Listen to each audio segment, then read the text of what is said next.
And welcome everybody. I'm Gray Scott Bailey. This is the Last of Us Episode 4 spoiler talk. Kind of an after show spoiler talk that I do for the show The Last of Us. I'm having a great time with this show. This review is going to be kind of a quicker one. It's not to take anything away from the episode though, because I thoroughly had a great time with this episode. Like episodes 1, 2, and 3, we still got some build up going, but honestly, in the format of the way that they're doing the show, I'm really enjoying it. It's been a really fun ride so far. Some people, again, were saying that episode 3 was some kind of a filler episode. I think it was an enhancement to the journey kind of episode to see what people in this apocalypse are doing and where we're going to help our main cast of characters along their journey, where they get some of their inspiration, their motivation, the feeling to move on and move forward. I honestly think it's been great so far. So what we start out with, and again, as a reminder, this is spoilers. So if you haven't seen the episode, go watch it, come back, and here we go. And again, appreciate the patience on this. I was delayed a little bit because I was under the weather, and you guys helped me get some really good views on the last episode of The Last of Us after show spoiler talk. So thank you so much for that support. Really appreciate it. Okay, have you watched the episode? Here we go. Starting out, it was great to see Ellie and Joel bonding. Now, what I didn't want to see was that all of a sudden, magically on episode 4, they're the bestest of friends and everything is hunky dory and okay. We're gonna do this, Joel. You betcha, Ellie. It was great that they didn't like just jump right into that. There is still just like seasoning in and cooking the bonding that's gonna grow there, and I'm all for it.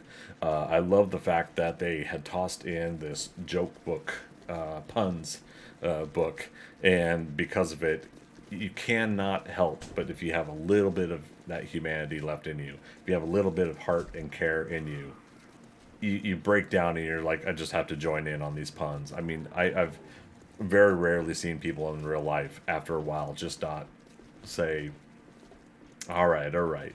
Even if you don't get the puns, and then they're told to you, it breaks that difficult moment between characters. I'm loving it. I really appreciated it. So it was great to see Ellie reading from the the puns book. Better than the magazine she found, I guess.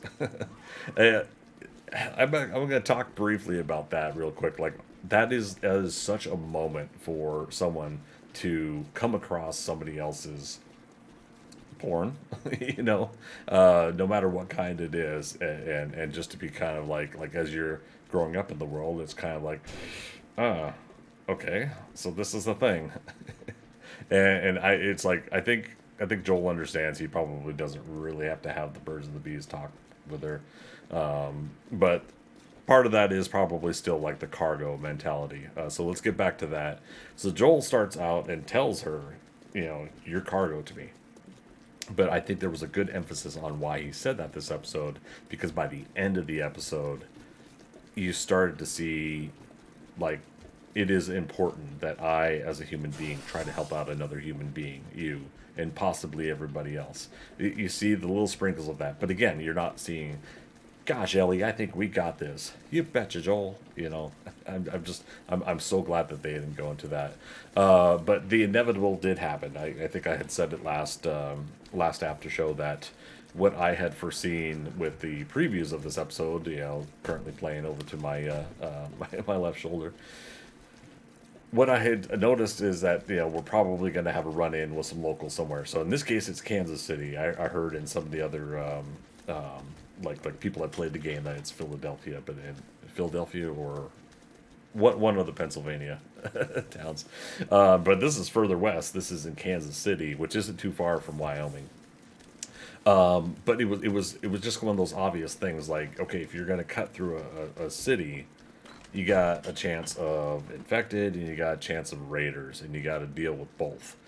And in this case, it was raiders. So one of the things that I was worried about was a couple different things I worried about. One, the typical trope of do we trust someone, do we not trust someone? And what I loved is that Joel absolutely does not trust from the moment somebody says, I'm hurt, I need help. He's like, hell no, buckle up, we're out of here. But the ambush still takes place. They still try to do what they can to get get Joel and Ellie, and they crash the truck inevitably. You have this really good thing going on, and they crash the truck. Let me rewind back to something else here real quick. I'm glad that they touched on the whole gasoline thing. I think it's still, gasoline wouldn't really work well after all those years. I'm not a big expert on gas, but to make it believable in the case of the story, I was happy that they at least mentioned gasoline breaks down over time. And after a couple of years, they probably wouldn't be able to use it, let alone 20 years. But at the same time, for the purposes of this kind of story, the post-apocalypse, I do appreciate that they still touched up on it, but still allowed it to happen, that they can get some fuel and stuff.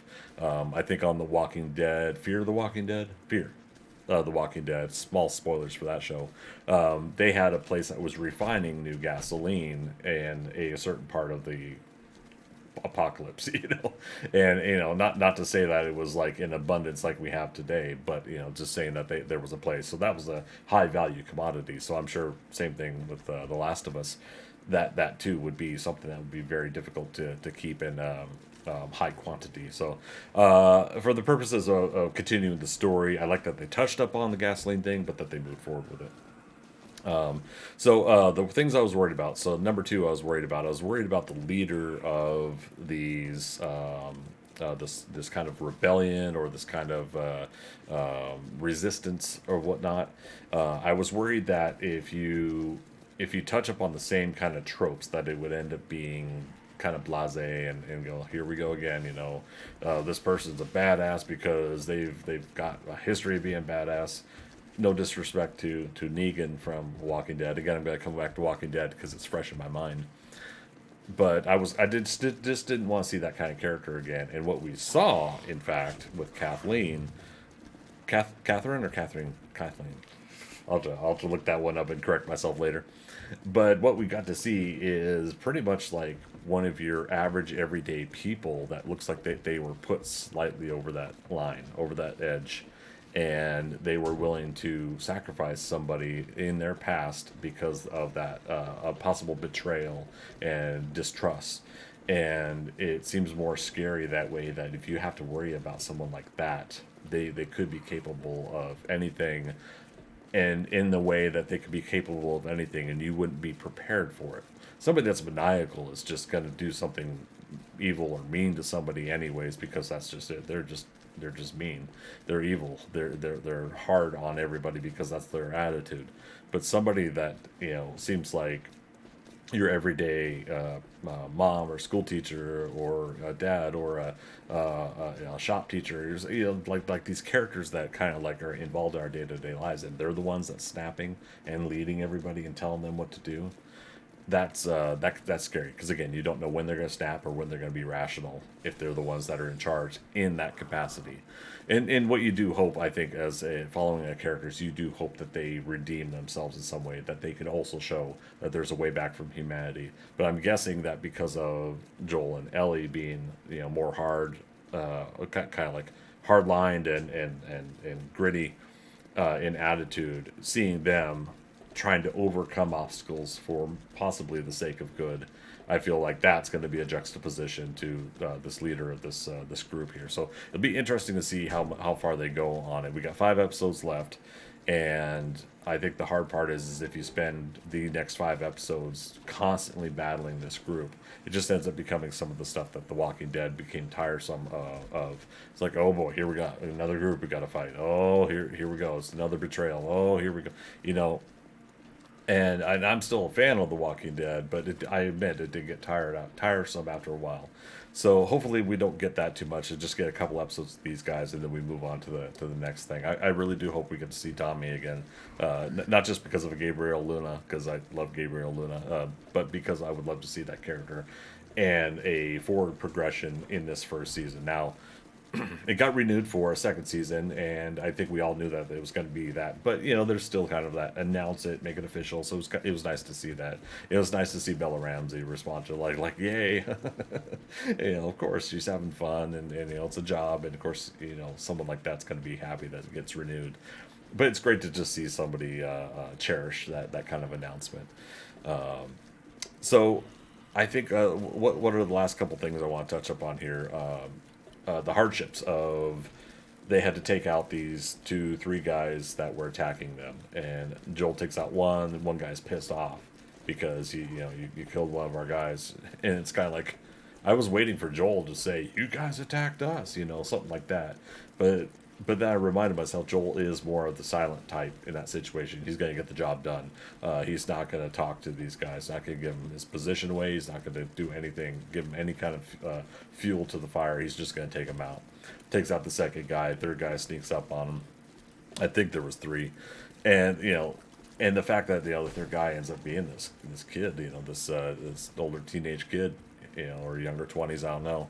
The fact that this person sneaks up and actually gets Joel enough by surprise that Ellie has to make the choice, that she has to pull out the gun that she had found and use it.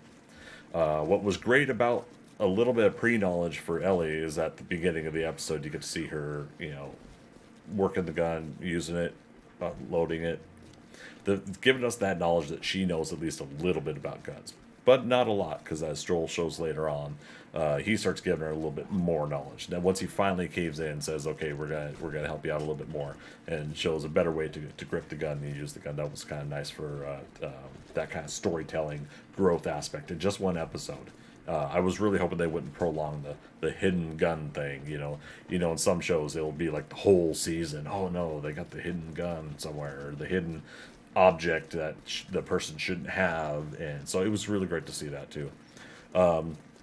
But yeah, so they had to work on trying to give us a little bit of that growth and payoff, because then yeah, she ends up using it, saving Joel, and so even he has to admit, wounded the kid, but if we let him go, it could bring the others to them, and the mission is too important. Getting her to safety is too important, as well as getting to his brother. So he makes the difficult choice so that Ellie doesn't have to, even though the usual line, if you aim and shoot a gun, you better intend to use it as intended. You better pull the trigger and mean it. Things like that people tell you. So when that happens, it's just as much Ellie as it is Joel that ends up finishing off this kid. It's harsh, it's rough, but that's one of those things. We get to see a little moment of her with a tear, but then she rushes it off. And I really like that hardship about her as a character, because that really tells me that as a character, you've got somebody that's got strength, but there's still a little bit of vulnerability in there. It is still in there, and that is a little bit, I think, of that reminder that humanity is still within these two, within Joel and Ellie. With Ellie, you see the moment with the tears, and then at the end of this episode, you see the moment where Joel's finally laughing at the stupid jokes. So to kind of wrap this up here, I do like the fact that towards the end there, they do something that is going to try to keep them safe in this hidden spot, at least with the broken glass that they try to get around. So one has to ask the question, how did these other two break in and get around that glass? What was Ellie right about Joel's hearing, or was it just in general that they happen to be, they know that Joel and Ellie are on that floor and they had another way in? Who knows? But we are obviously going to find out at the beginning of next week's episode, so I look forward to that. Brief reminder for those that don't know, next week's episode is actually going to be on Friday and not Sunday on HBO Max. Those that are on HBO on cable are still going to watch it Sunday, because I believe, is it Super Bowl or is it Oscars? I'm so out of the loop on both right now, but because of the importance of the night on Sunday, they are moving at least the HBO Max version to Friday. So us folks on HBO Max, that's me, get it early. However, I still will not release my spoilers after talk show until after the HBO one. So at least by 10 or 11 p.m. next Sunday, Eastern Standard Time. So I'll try to save that a little bit, because I think it would be fair not to have some of the spoiler stuff out there if some people in the cable only viewing are not able to see it. So I'll try to do that. So what do you think? What do you think where this is all going? What's happening? What's going on? Really appreciate each and every one of you for stopping on by. Go ahead and post down in the comments below and let me know your thoughts and where you think the show is going and what you think is going to happen. Give me a thumbs up, give me a thumbs down. Let me know if you like or dislike the commentary I'm making here. If you are new to the channel, don't forget to subscribe and click that bell notification, and that'll let you know every time I post a new video. So thanks again, everybody, for stopping on by. As always, we'll see you on the next adventure. All right. Bye-bye.